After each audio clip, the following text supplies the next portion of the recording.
Lux presents Hollywood.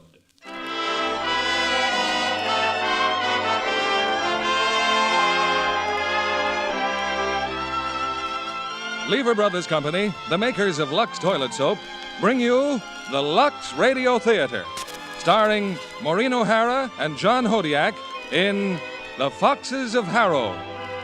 Ladies and gentlemen, your producer, Mr. William Keighley.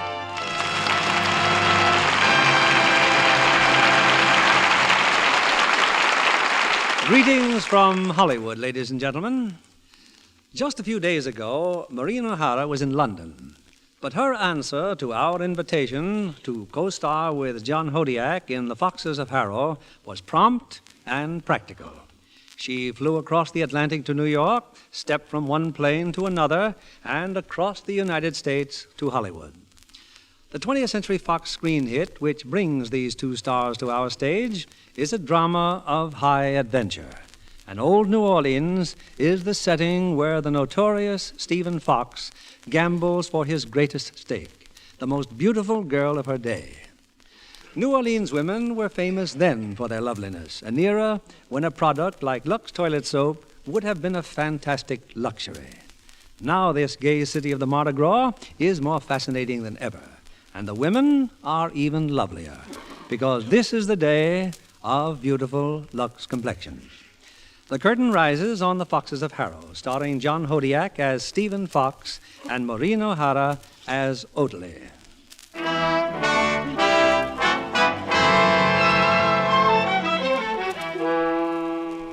The Mississippi River, 1827.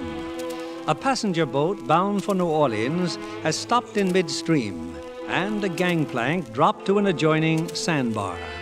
At the rail, a man stands watching the proceedings with particular interest. Monsieur. Oh, good afternoon. Why are we stopping here? To put a man off at that sandbar. But how horrible. When the tide rises, he'll be drowned. Undoubtedly. But they say it's better than starving to death. But why? What has he done? He cheated at cards. Oh. One's sympathy is always wasted, isn't it? Mr. Fox, you may go ashore. Thank you, Captain. You? Unfortunately, yes. Goodbye, mademoiselle.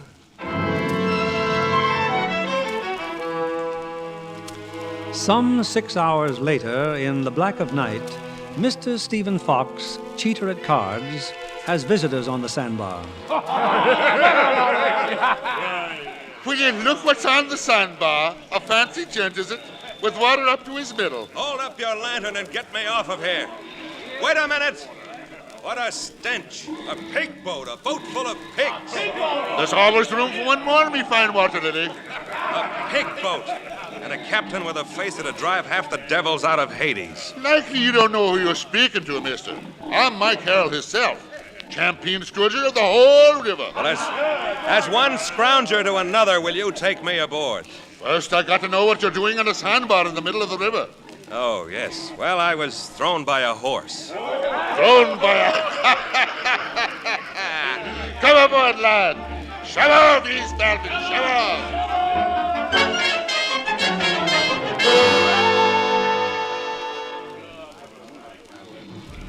Just like I promised, Mr. Fox. The docks of New Orleans by dawn. New Orleans. Not much to look at, Mr. Farrell. The wickedest town on the whole river. And we're heading for the wickedest part, you and me, the swamp. What might the other part be? Oh, the other part is where the Creoles and the rich Kentucks hang out. I only goes there to do business. For pleasure, Mr. Fox, I take the swamp. Then this is where we part, because your business is my pleasure, Mr. Farrell. You're aiming high, me bucko, for a man without a penny. Well, that's right, isn't it? You stole what I had in my pockets. But I have a reputation to maintain. I'm a thief and a scrounger, be it pigs or gents. But come with me, and I'll fill you so full of whiskey, you won't mind your poverty. What I need is a bath, Mr. Farrell, and a bed. Then the devil with you. I'm a child of sin and chock full of fight. Shove off for the swamp!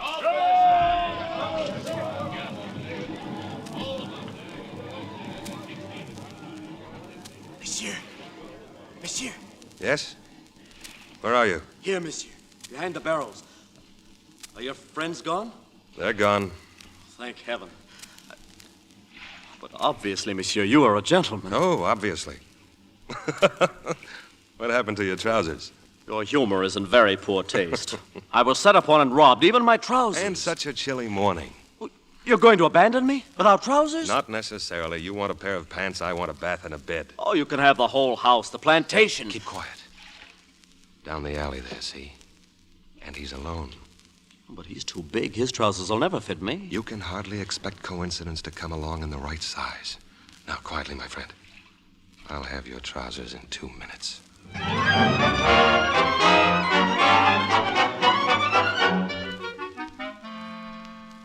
bath, a bed, and now a fine breakfast. Andre, I'm afraid I got the better of our bargain.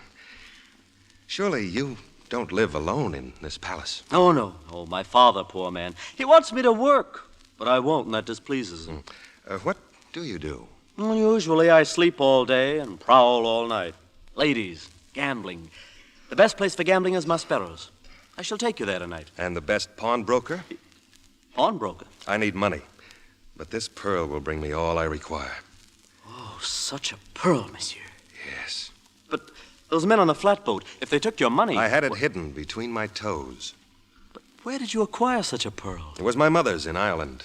It must have great value. Yes, but it's never to be sold. I've lain in gutters with my belly caved in, holding this pearl in my fist when it could have bought me half the food in the world. Well, then why pawn it now? Because something tells me that now is the time.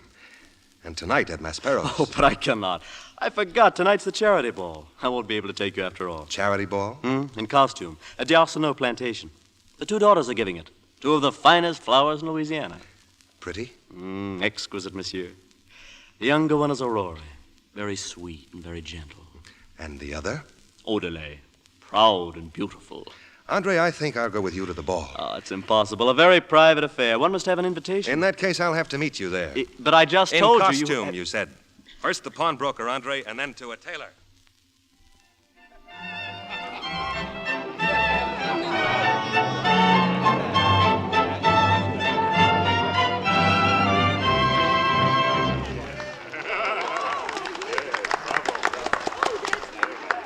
Mesdames et messieurs, 12 o'clock. 12 o'clock and everyone unmasked.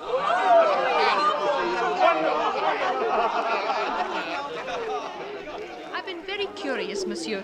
Your voice, I've heard it, I know, but, well, take off your mask. If you wish. Well? You, the man on the boat, the cheat, and you dared to ask me for a dance. At least I wasn't drowned. Oh, but that makes you unhappy. I regret it exceedingly, Mademoiselle d'Arsenault. If I didn't know you to be such a scoundrel, I'd almost take you for a gentleman. The difference is often exaggerated. You know, it's rather odd. I addressed the cards for this affair myself. It's for charity. Then please be charitable. And I don't remember your name amongst the cards. No? But then you're very skillful with cards, aren't you? Remarkably so. With a little shuffling, I can always make the knave show up close to the queen. One word from me, monsieur, and every man in this house Then would... say the word. You know, it's extraordinary. You're even more beautiful than I thought. But older. And why unmarried? Surely it's not for lack of suitors. You're very entertaining, aren't you? What a pity you must leave us so soon. Then I'll stay. Oh, no, you won't. I assume you're here to pursue your profession. There's bound to be gambling later. My father is an inveterate player. I have a duty towards him, however, and towards my guests. Surely you will spare me a scene. If you'll spare me another dance. You're in no position to make conditions, Monsieur Fox. You don't relish scenes, do you? But I'm used to them. Now, which will it be? The scene or the dance? I prefer the scene. Follow me, monsieur.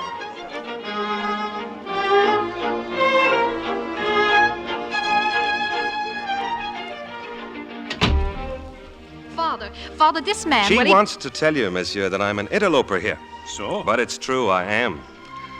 I saw your daughter, admired her, and broke all etiquette to see her again.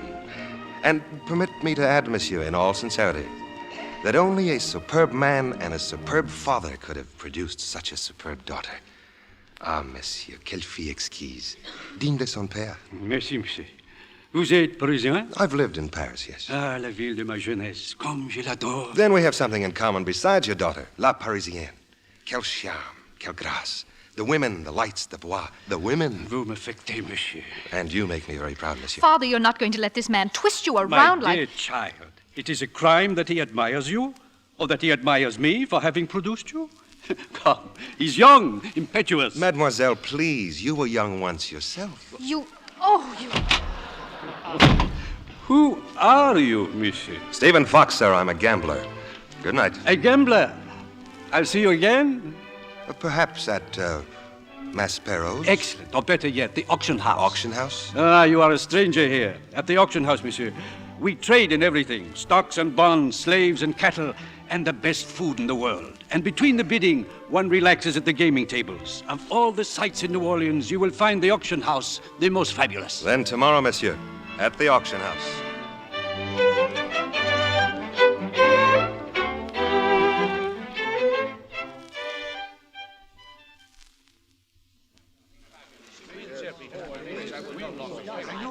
The old man was right, Andre. This is the most fabulous sight in town. Well, where is he, this Monsieur d'Arsenault? Probably at the auction block. Shall I look for him? Wait a minute. Who's that? At that table in the corner. The luckiest gambler in New Orleans. Otto Ludenbach. He's a planter.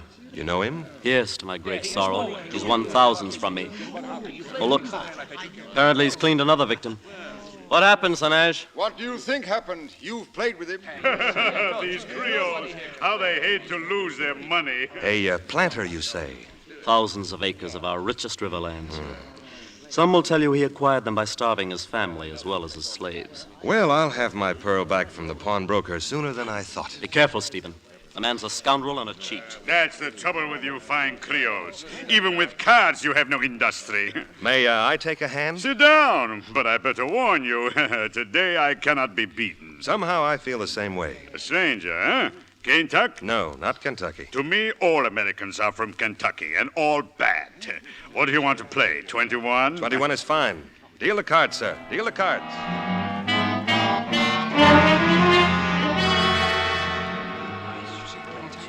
Stephen, do you realize what time it is? Stop now while you've got all his money. Shut up.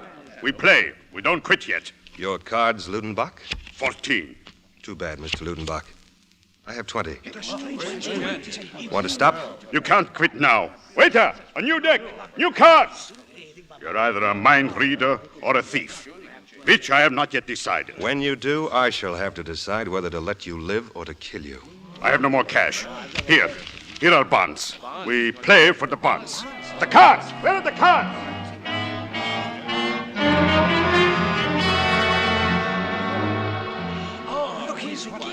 Looks like I win again, Ludenbach. Thank heaven. Now at last we can all go to our beds. You, Fox, I will write a note for my plantation against all your winnings. Haven't you lost enough? That's none of your business.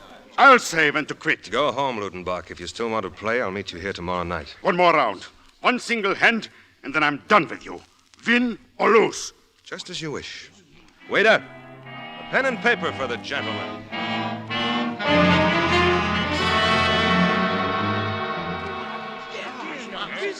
No, I won't let you have it. You can't have my lands. You insisted on that last round, Ludenbach. Just blame it on yourself. Shut up, d'Arsenault.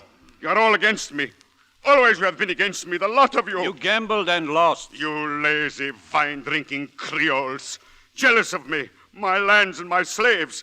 That's why you take sides with this dirty Irish crook. So, I gambled and lost, d'Arsenault. What about you? Next you'll be giving him that girl of yours to be his woman. I'll kill you. I'll kill you! Messieurs, please not here. You cannot fight a duel here. I'm sorry, but it's here and now. I see you have a pistol, Mr. Ludenbach. Andre, if you can find one for me. No, it's impossible.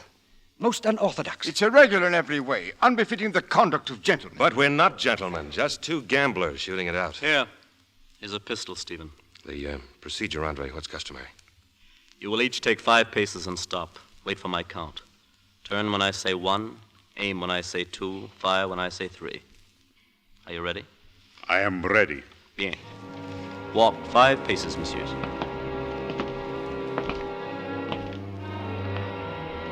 One. 2. Stephen! I'm all right. Now it's my turn, Ludenbach.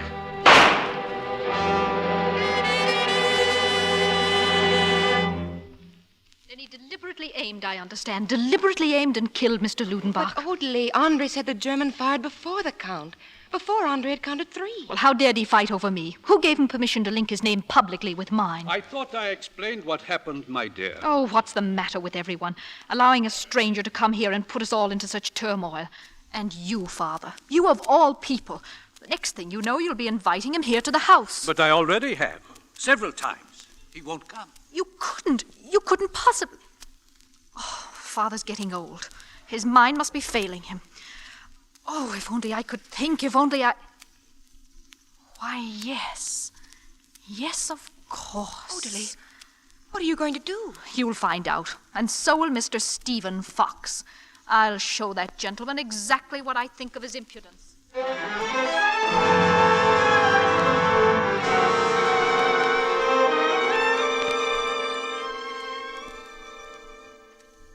That's why I'm here, Mrs. Ludenbach. Just gather up your children together and come with me.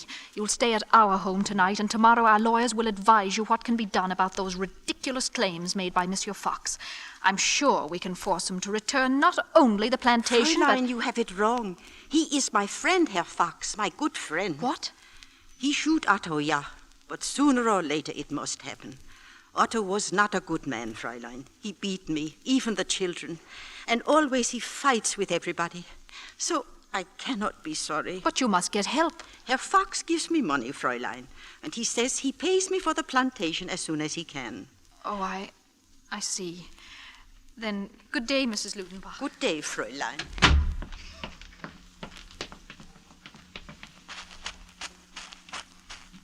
You're even more beautiful, Odalie, when you're angry. Let me pass, you murderer. Now, really? You deliberately killed Mr. Ludenbach. If I did, it was for you. Let me pass. In time.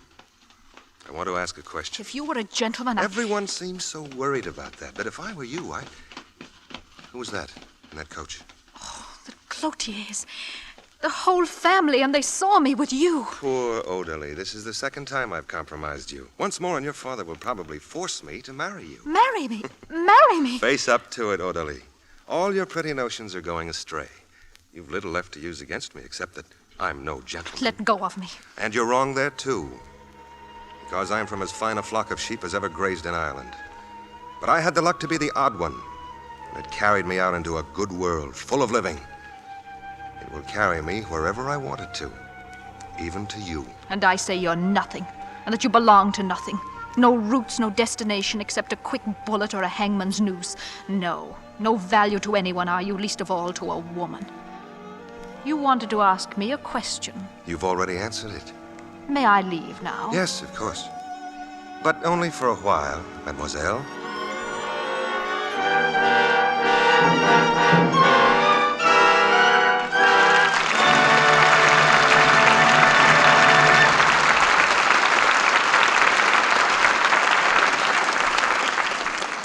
In a few moments, we'll bring you the second act of The Foxes of Harrow. And now, here's our Hollywood reporter, Libby Collins. Who's in the news tonight, Libby? That wonderful Betty Grable, Mr. Keeley. Have you seen her in When My Baby Smiles at Me, 20th Century Fox's new picture? Libby, I never miss a Betty Grable picture. Oh, it's delightful to see the team of Betty Grable and Dan Daly in action again. In addition to her dance numbers, Betty has a serious dramatic role in When My Baby Smiles at Me. Yes, as the wife of an irresponsible but lovable hoofer, she gives a heartwarming performance. You know, those dancing scenes are so smooth, you'd never suspect the days of rehearsing that went into them. Betty wears gorgeous costumes in the picture, but the one she was most devoted to, the audience won't see. You have me curious, Libby. Why not? Well, it was what she called her rehearsal uniform. Just a simple blouse and shorts. The wardrobe department kept 4 or 5 sets always ready for her. That I can understand. Rehearsals were strenuous. Yes. But Betty told me she developed a regular routine for keeping herself fresh for the next round of practice. I'll give you one guess, John Kennedy. Oh, that's easy, Libby. I'll bet she had a supply of the new bath-size Lux toilet soap in her dressing room. You're right. Betty has always been a Lux girl, you know. She loves that big new bath cake. A quick shower and lots of the creamy Lux soap lather makes her feel like new, she said. That big new bath-size cake was specially created to make a Lux soap bath more luxurious than ever. And it really is luxurious. The fragrance it leaves on your skin makes you feel good all over. Sweet and fresh, too. Everybody likes that generous satin-smooth bath cake, Libby. Perhaps some of our listeners haven't tried the new bath-size Lux toilet soap. So why not get some tomorrow? The whole family will enjoy this new large-size cake of Hollywood's own beauty soap. We return you now to William Keighley. Act 2 of The Foxes of Harrow, starring Maureen O'Hara as Odalie and John Hodiak as Stephen Fox.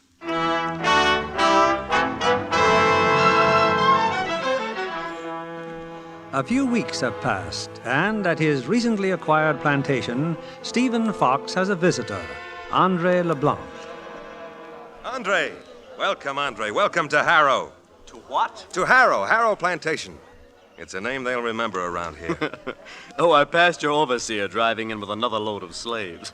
And who is that monster with him? That monster is Mike Farrell. I told you about him, remember? Champion scrounger of the Mississippi River. Indeed. And I must say, Stephen, your own appearance is hardly more inviting than his. You didn't come here to compliment my appearance. No. No, to bring you the latest news from the city and an invitation. What's the news?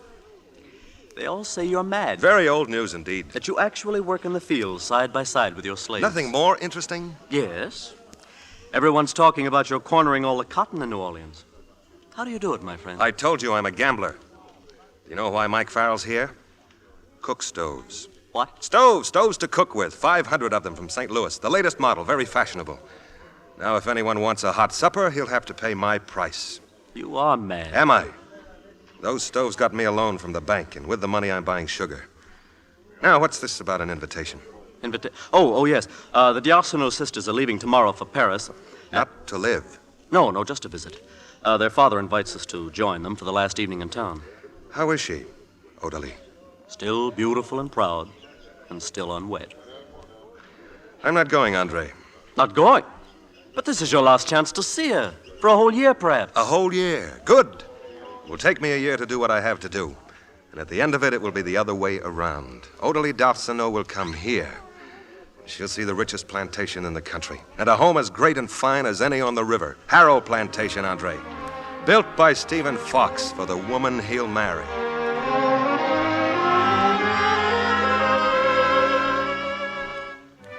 New Orleans, April 4th, 1828. Among the ships arriving this week from Europe is the Golden Fleece out of Le Havre. The passengers include Mademoiselle Aurore and Odalie D'Arsenault, returning home after a year in Paris. April the 21st, 1828. Mr. Stephen Fox, having completed the rebuilding of the old Ludenbach plantation, now known as Harrow, has invited more than 100 guests to celebrate the event on Wednesday night. Rebuilt at a fabulous cost, Harrow is now...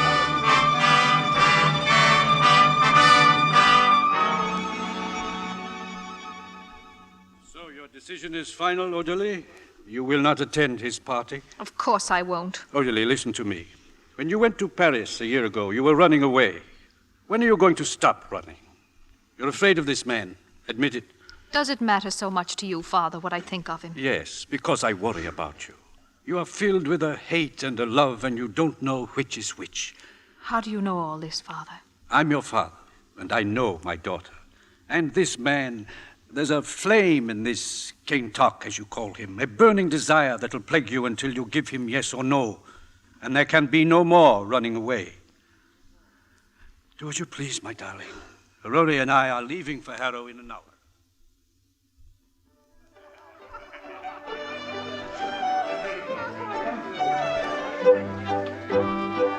Well, you did it, Stephen. The most influential families in New Orleans here to pay you homage. Yes, from the governor on down. But I don't deceive myself. I have as much fondness for them as they have for me. This isn't for them, Andre. It's for Odalie. But Odalie refused to come. Monsieur, I beg your pardon, but it is becoming embarrassing. May I not tell Georges to announce dinner? We'll wait a little longer. A little longer. Very well, monsieur. Stephen, I'm afraid you must accept it. She's not coming. No? Look in the doorway. Le Vicomte Henri Louis d'Arsenault. Les demoiselles Odalie et Aurore d'Arsenault. Do me a favor, Andre. Tell George he can announce dinner.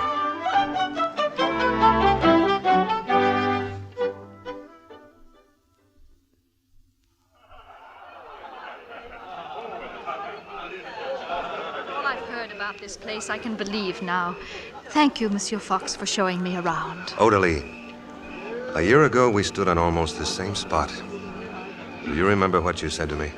Yes. Do you still believe it? I don't know what to believe. Look at me. But you're trembling. Are you cold? No. Afraid then? Now why? There's nothing to be afraid of. Nothing here but love for you. Odalie, why do you fight me so? I've asked myself that question many times. You're not quite like any other man I've ever met. You must know that. You're strong, in many ways attractive, but you make me feel uneasy, unsure. Perhaps it's the great violence I find in you, the way you look at me as if I were a slave, as if you own me. Stephen, who are you? I'm Stephen Fox. Once there was another house called Harrow, and another woman, my mother, whom I never knew. But this I do know. I've always dreamed of building a new Harrow, and with the thought of you, the dream became a need, an obsession. I couldn't have built Harrow without you, Odalie. And until you live here, it will have no life. And love? What if I cannot bring you love? Would you want me that way? I want you any way I can get you. We'd better go back to the house. Speak to my father, Stephen. It will please him to announce that we're going to be married.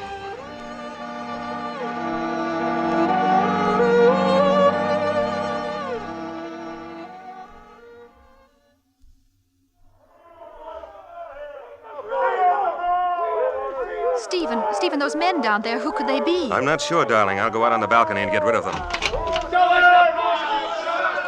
There he is, up on the balcony, boys. The bridegroom. Mike Farrell! Not so much noise. This is my wedding night. And we made a record run down the river just to see the bride. Bring out Mr. Stevie. All right, boys, I'll try.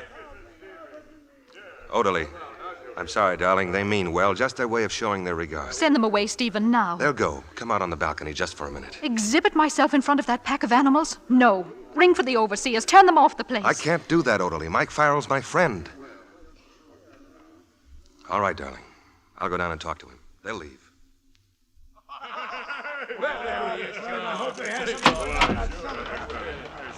There you are, Mike, my wine cellar. But where is she? Where's the bride? She sent her regrets. Now drink your fill, but no more shooting. Now, where do you think you're going? Grab him, boys, and get to the door. Now, wait a minute. You're a fine lad, Steve, and it's the shank of the evening. You and me are having a drink. Of course. One drink. Gentlemen, I give you the face of the old baboon that picked me off the sandbar. And now, if you'll open that door. And what kind of manners would I have not to be answering your lovely toast? Fill him up, boys. To the bridegroom, and then to the bride, and then to the counties of Ireland, from Antrim to Wexford.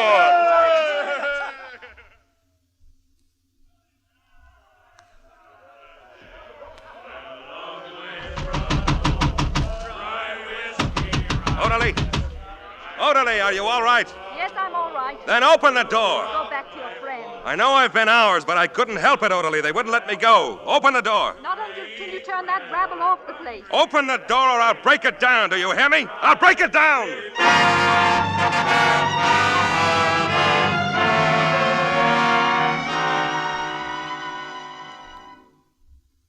Good morning. Good morning. Forgive me, Stephen. I finished breakfast some time ago. Odalie, about last night. You asked me once why I was afraid of you. Now I know. For a moment I was deceived by your gentleness. But I know now that wasn't the real Stephen Fox. You showed me that man last night, and I want no part of him. This necklace, I wanted to give it to you last night. Please take it now. I suppose this sets everything right. Yes, Stephen. I'll take it and I'll wear it. Thank you. I'll wear your jewels, and I'll preside at your table. Will there be anything else? Odalie! No. Nothing else. The door to your room will be repaired with an extra heavy bolt. I'll see you at dinner, Odalie. Yes, Stephen. Of course.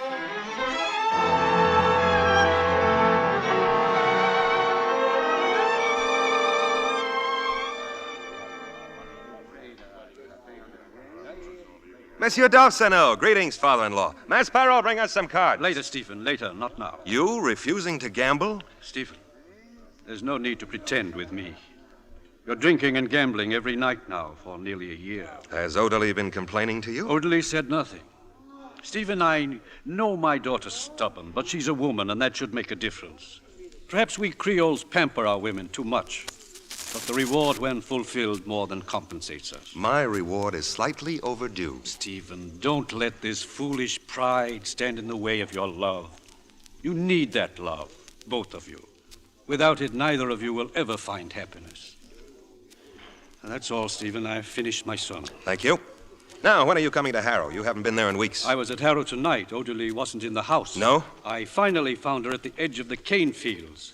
The blacks were holding a voodoo ceremony. Voodoo? I've forbidden it a dozen times. What was she doing there? They were making voodoo for her, Stephen. And the child she's going to have. Child? Good night, Stephen. Waiter! Oui, monsieur? My glass is empty. No. No, never mind. I'm leaving.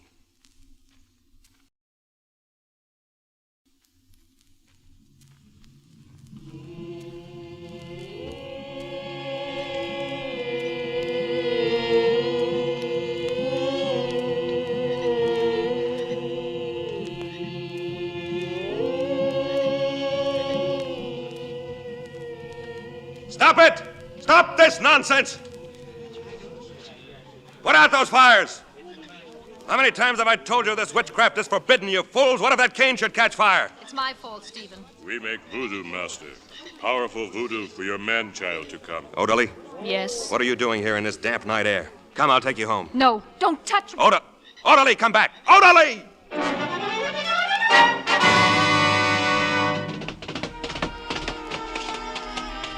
You little fool running away like that! Let me alone, let me alone. What if you fell? Can't you think of the harm you might have done yourself and the child? Do you think I want your child? I'm all right, Stephen. Don't worry, I'm all right.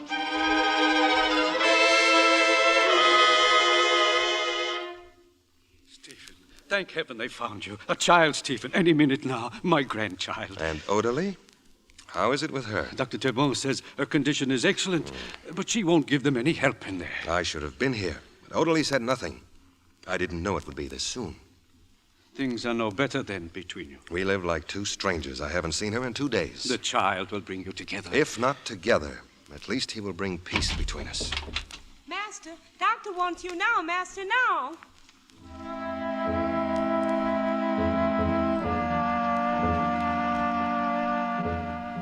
You have a son, monsieur. Congratulations. Thank you. Doctor, the baby, is he all right? Why, of course he's all right, madame. A fine boy. Odalie, a son. I have a son. His little hands. Look, they're perfect, aren't they? Doctor, what's wrong? Well, there is a slight twist to the right foot. It's nothing. His foot will be all right. But he may have a slight limp. He'll have no limp. We'll correct this mistake of nature. We'll make him perfect. I won't allow him to be less than perfect. My son. Our son, Stephen. Never forget that. Our son.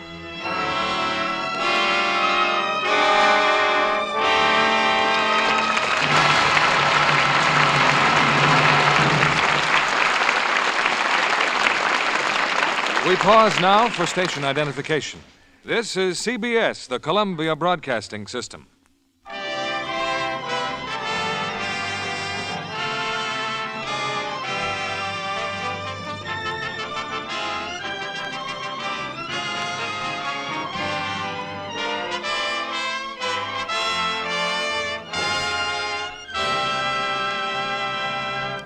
In a few moments, we'll bring you Act 3 of The Foxes of Harrow.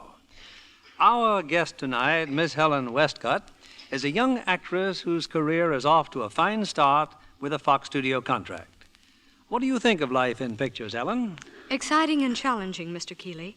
And if I ever had any illusions about its being easy, I know better now. That's a lesson every famous star in Hollywood has learned. Well, I can't imagine anything tougher than being on location for the new Fox picture, Yellow Sky. Ah, yes, the story of a band of outlaws in the western Badlands. Mm-hmm. And the whole company moved to Death Valley. They worked in a scorching desert where the temperature hits 130 degrees. Sandstorms and scorpions were everyday affairs. No wonder Ann Baxter found it rugged going. I hear that Gregory Peck and Richard Widmark grew beards for their roles as tough fighting men. No false beards allowed. The director of Yellow Sky insisted on realism. And Ann Baxter wore the same costume throughout, a shirt and blue jeans. And carried a man-sized rifle in the crook of her lovely arm. Yes, isn't she lovely? In spite of her unglamorous attire, she looked thoroughly feminine. Wouldn't you say so, Mr. Kennedy? Oh, you bet I would, Helen. Anne's Lux complexion has something to do with that. Nothing makes a girl more appealing, it seems to me, than fresh, radiant skin. Yes, and I know how much Ann Baxter depends on Lux soap care. She took plenty of Lux toilet soap with her on location. Daily beauty facials keep her skin just right for the camera, she told me. Well, you know, 9 out of 10 screen stars recommend this gentle complexion care. Well, it really works, that's why. Your skin is softer and smoother after a Lux soap facial. Thanks, Miss Helen Westcott. Regular care with this fragrant beauty soap does wonders for the skin. In recent tests, skin specialists found that actually 3 out of 4 complexions became lovelier in a short time. Here's a practical tip for women everywhere. Why not get some of Hollywood's own complexion soap tomorrow? Here's our producer, Mr. William Keeley. The curtain rises on the third act of The Foxes of Harrow, starring John Hodiak as Stephen Fox and Maureen O'Hara as Odalie.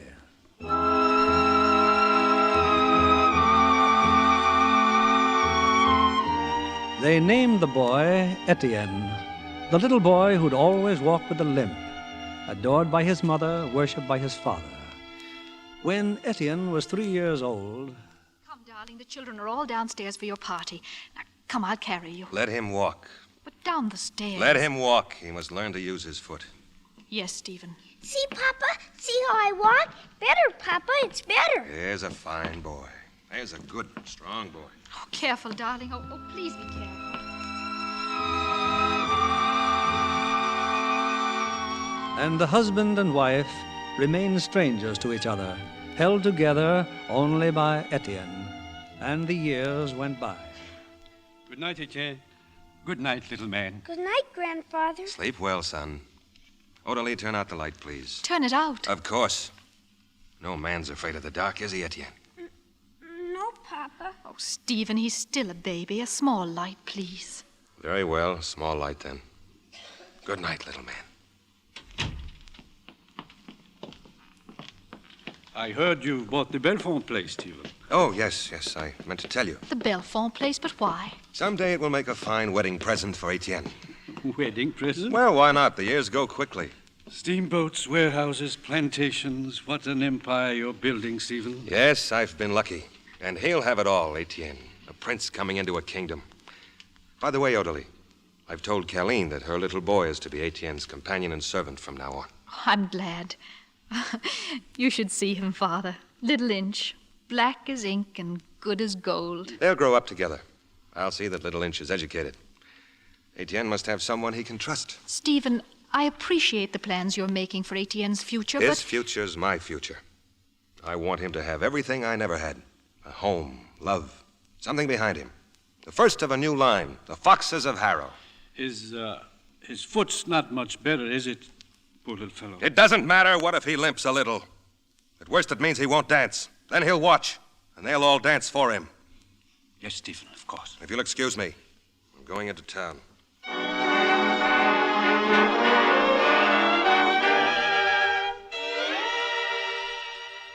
You sent for me, mistress? Come in, Zerline. There's something I must find out. My husband.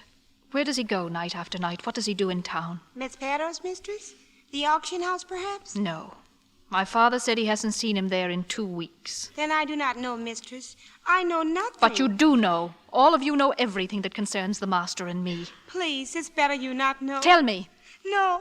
Colleen beat me if I tell And I'll have you beaten if you don't. Now tell me. No. Better yet, take me there. Take you there? Tell Achille I want a carriage. Now, at once.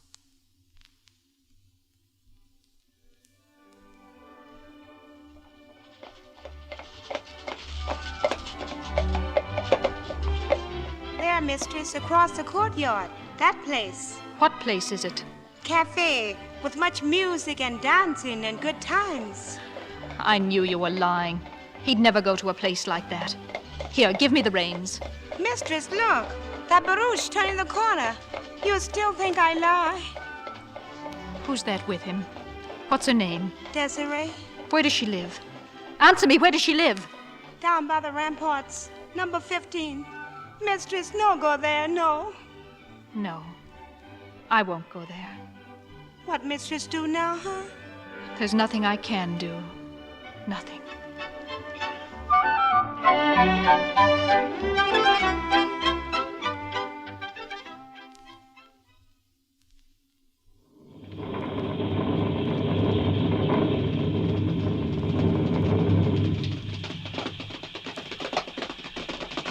We're almost home, boy. Careful now. We'll jump the hedge. Good boy. Now up the drive to the veranda. Etienne! Etienne! Did you see me, Mama? I jumped the hedge. I've been worried sick about you out riding in this storm. Well, we didn't know it would rain, did we, Papa? You can tell me all about it later. Now run upstairs, you too, Little Inch. Yes, ma'am. Colleen, hot water in a tub. Etienne and Little Inch. Me too. You don't think I have to take a bath at night, you? Appears to me we's wet enough as it is. And after the bath, you're going straight to bed. Nonsense. The boy's sitting at the table with us. Oh, not tonight, Stephen. He's feverish and exhausted. Colleen, tell the kitchen to make hot drinks. Come inside, Stephen. I want to talk to you. You smuggled the boy out of this house before dawn. Where did you go? Into town. In the morning fog and now through the rain, and for what? So he could see with his own eyes the cotton that's rotting on our docks, the insane gambling at Maspero's and tobacco and sugar futures. I want the boy to understand from beginning to end the disaster this country's headed for. It's time you understood that he's just a boy. Your motherly concern touches me, Odalie, but I shall continue to mold my son's life as I see fit. He's my son, too. So you often remind me. Oh, Stephen, what are you trying to do to him? I'm trying to fit him to take his place in this uneasy world. Don't you know what's going on? Northern financiers gambling in cotton, banks, business houses, even private citizens issuing their own currency. Can lead to only one end. A panic. The problems of the North will never concern Etienne. He's a Creole, not a cane tuck. Etienne's an American. Oh, we can't go on this way. I agree. It's bad for the boy, this bickering over him constantly like dogs over a bone. I have a bargain to make, Stephen. When Etienne reaches manhood, you may take charge. But until then, let me have him. And watch him grow into a fop and a weakling? Do you think I'm a fool? Oh, I think I was, to have ever imagined we could reach an agreement peaceably. But peaceably or not, I'm taking him to Paris on the next boat. You're taking him nowhere, and we'll settle this thing between us once and for all. In my mind, it's always been settled. I'll never give him to you, never. I can fight for him where I couldn't fight for myself. You underestimate yourself. You fought me to a standstill since the day we were married. The only wound was to your vanity, and that was soon healed. It wasn't love you wanted, it was fawning and flattery.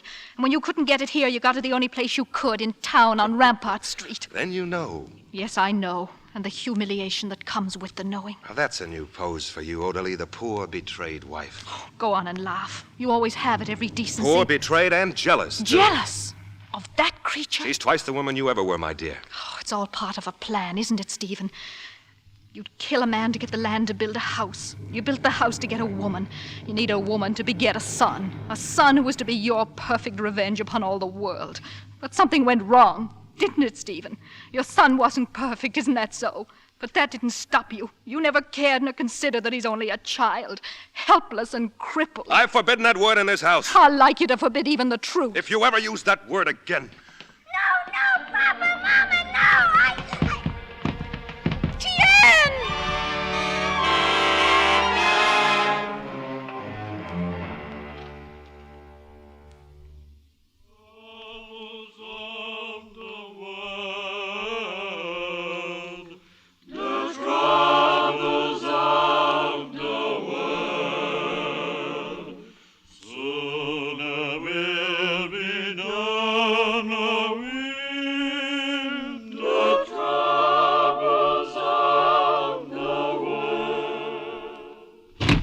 Stop it! Stop your crazy moaning! Get off the place, all of you! The Harrow I built is dead. It's done. It's over. It's dead. And so is my son, do you hear? My son is dead!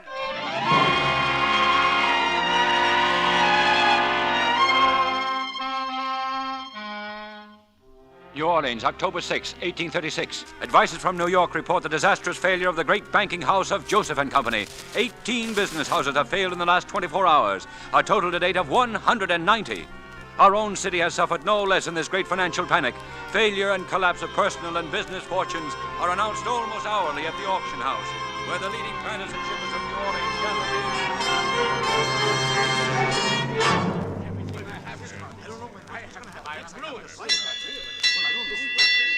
It is with great regret that the auction house announces that Briggs & Company have suspended operations.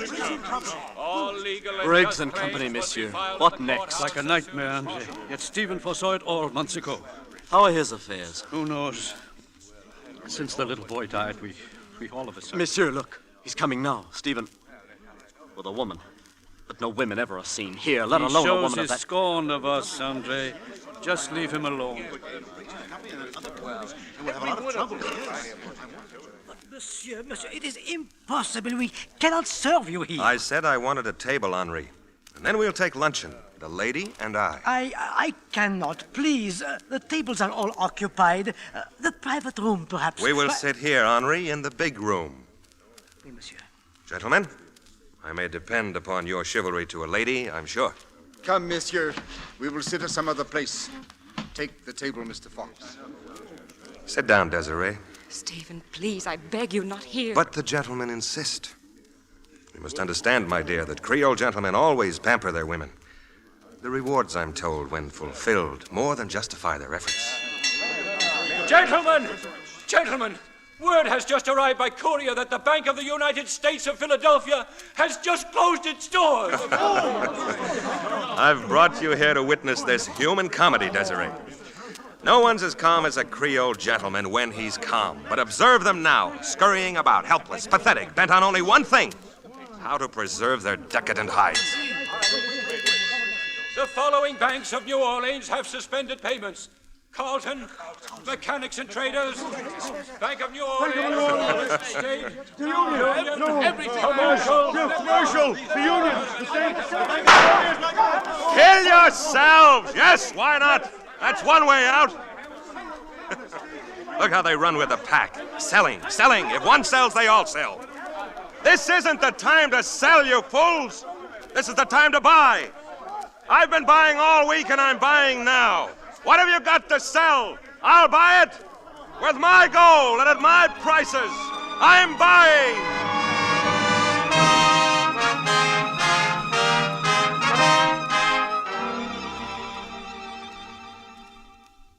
But you can't go on this way, Odile. Nobody wants you to forget Etienne. But this brooding, this melancholy. Oh, I know, Father. I know, and I try, but... Father, the panic. Things have gone bad for you. No worse than for all of us. Have you seen him, Stephen? Not in 3 days. He bombarded the market, buying when everybody else sold, trying to stem the tide of the panic. He helped a little, saved a few of his friends, perhaps. But in the doing, he lost his own fortune. Is there anything left? Only this plantation. Only Harrow. And that probably will have to go too. Is there something I should do? Yes. Come home with Aurora and me. Wait here. I'll be down in a minute.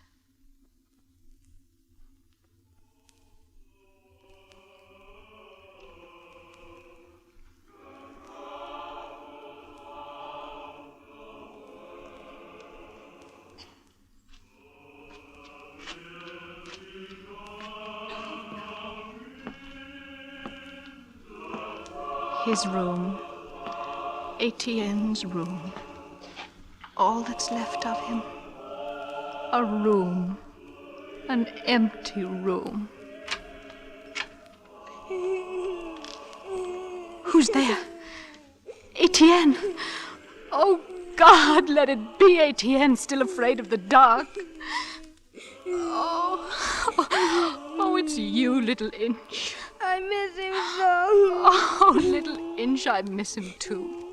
His laugh, the sound of him coming down the hall, the way he used to follow me. Missy. Oh, don't cry anymore, little Inch. Please don't cry. Little Inch, from now on, I want you to attend me personally. I want you to fetch my footstool and the cushion from my back, and I want you to go everywhere with me, the way Etienne used to do. Will you do that, little Inch, and help me to be less lonely? Yes, Missy. Want a glass of water, Missy? Why, that's exactly what I do want, little Inch. Oh, thank you. The troubles of the world.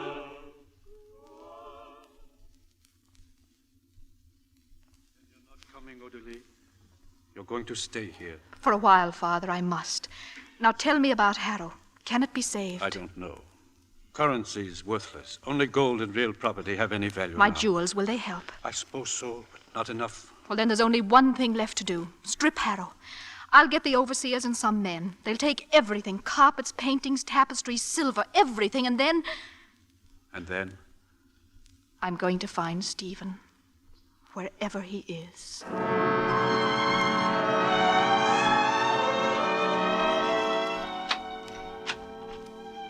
May I come in, please? I'm Madame Fox. Come in, Madame. Thank you. I've been told that my husband is here, that he's ill. That is true. Somebody had to take care of him. You'll find him in there, Madame.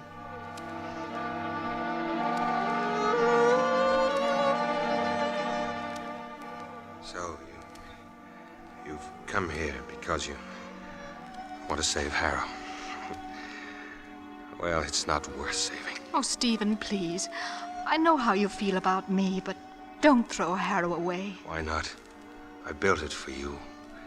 You were the symbol of my success. Everything I ever wanted. And I don't want it anymore. Harrow can burn to the ground for all of me. Let it, and good riddance. And what about the little boy who's buried at Harrow? He'll always be between us, Stephen. You and I were responsible for his existence and for his death. Try as we will, we'll never escape that fact. Oh, Stephen, I was wrong from the beginning. I took everything you offered, and now I want to give you something in return. I want to give you another child, Stephen. And if I can do that, Etienne will not have lived and died for nothing. It's too late, Odalie. It's too late.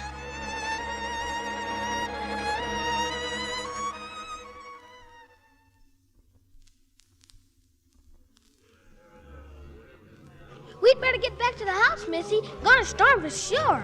Yes, a storm. Did you see the master in town, Missy? I saw him, little Inch. That drum. Yes, Missy, voodoo drum. Madame! Who's that? Overseer, Missy. I stripped the house, Madame. The furnishings and jewels, they won't bring enough. I've had to pledge the cane crop. But now I can't get the blasted idiots to cut it.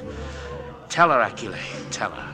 They say white man is finished, mistress. They say he lose money, he lose land, he kill himself. That's nonsense. Where are your workers? Where are they? Some in Canefield, mistress. Voodoo meeting. The rest, they hiding in the fields. Tom, you get into town and pledge the crop. I'll get things started here. Achille, call the slaves together. They obey nobody but master. They'll obey me. But you can't do anything? You get into town. Little Inch, there's a whip in the stables. Bring it to me. No more master, no more slave. The drums say master's dead. That isn't true. He's alive. I just saw him. If master alive, he be here. Master dead. I told you to get the slaves together. The cane must be cut before the rain rots it. Too late, mistress. No cane. Nothing. Everybody die. Then stand there where you are and die, you fool. I'm going into the fields, and that cane will be cut if I have to beat them half to death to do it.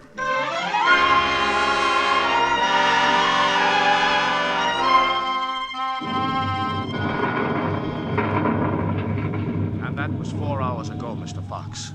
When I got back here, I found her in the fields cutting cane with the slaves. She's with them now near the swamps. Cutting cane with the slaves? Will you be staying, sir? Yes, I'll be staying. Then let the slaves see you, sir. Then we'll save the cane for sure. Tom, this is Pearl. Go back to town. Get what you can for it. Sell it if you have to. And give me your knife. I haven't forgotten how to cut sugar cane.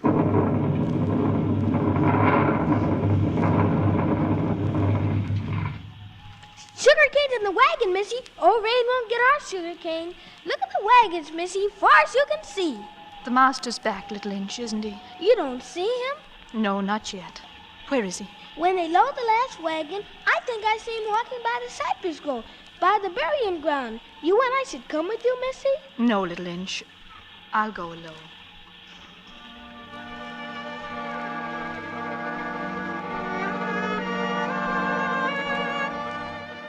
Sacred to the memory of Etienne, beloved son of Stephen and Odalie Fox. Such a little grave, Stephen. But at least the ground he lies in will always be his. And we'll be here, Odalie, near to him. Oh, Stephen. Always, Odalie. Always.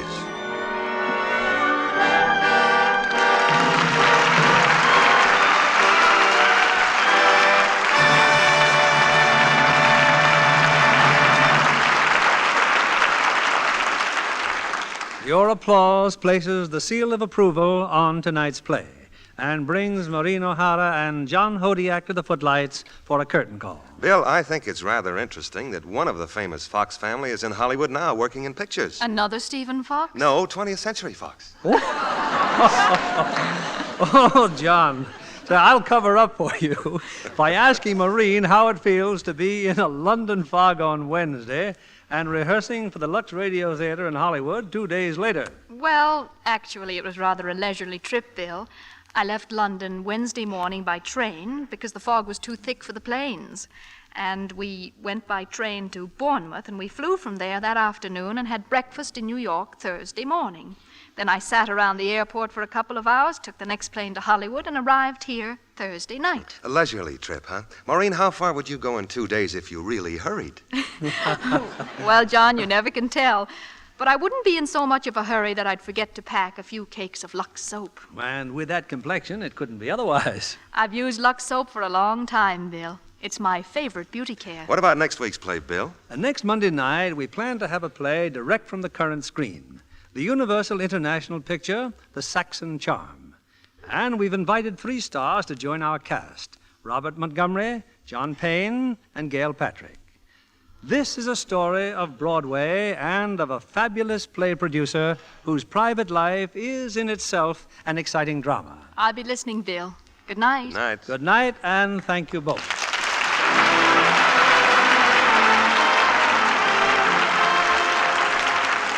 Lever Brothers Company, the makers of Lux Toilet Soap, join me in inviting you to be with us again next Monday evening when the Lux Radio Theater plans to present Robert Montgomery, John Payne, and Gail Patrick in The Saxon Charm. This is William Keeley saying good night to you from Hollywood.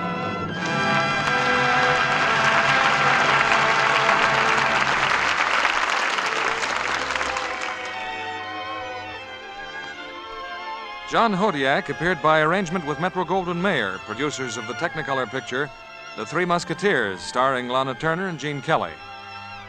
Maureen O'Hara appeared by arrangement with 20th Century Fox, producers of The Snake Pit, starring Olivia de Havilland and Mark Stevens.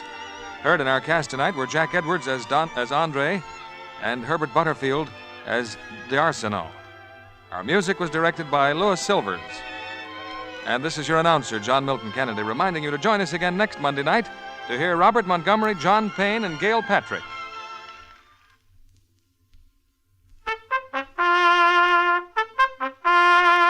Rely on Spry, S-P-R-Y. For lighter, finer, richer tasting cakes, Spry tops any other type shortening. Spry's amazing cake improver takes guesswork and hard work out of cake making. Try Spry's one bowl method for glorious cakes. For all you bake and fry, Rely on Spry, S-P-R-Y.